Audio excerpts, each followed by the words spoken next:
Musulman emnege musulmansың десе, мен Аллахтың жалғыздығына жана анын акыркы элчиси Мухаммад саллаллаху алейхи вассалам экендигине күбөлүк бергеним менен мусулманмын дейт.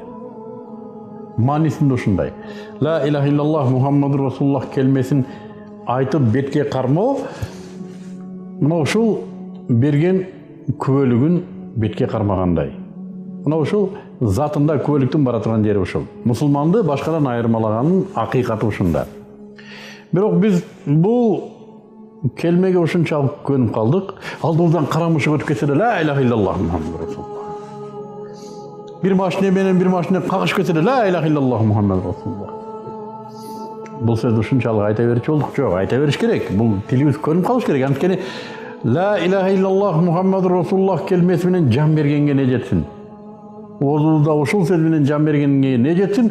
Оозубуз ушул сөзгө көнгөнү жакшы. Бирок ооз чиркиндеп миң кайталап көнө бербейт окшойт го. Эгер жашоо ушуга дал келбесе. Тил да бул жашоодо күнүнө 70 миң кайталаганы менен өлүм каркарага келип калганда тил да кыянатты кылып коет окшойт го.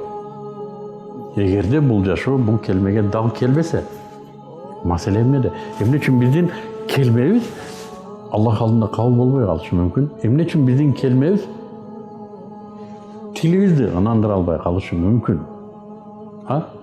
Анткени биз өзүбүз келмебизге ишенбешибизден.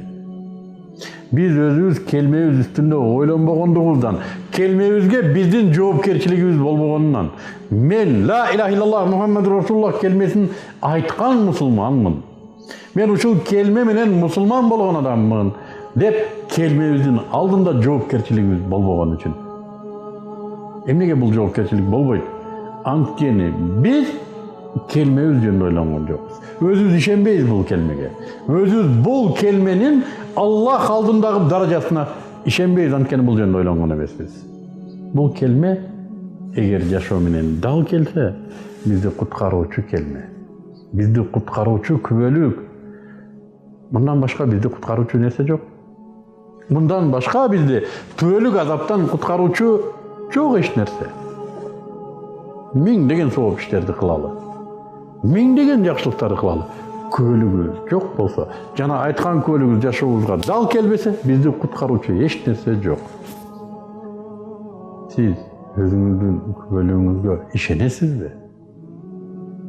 Сиз өзүңүздүн күбөлүгүңүзгө ишенесизби?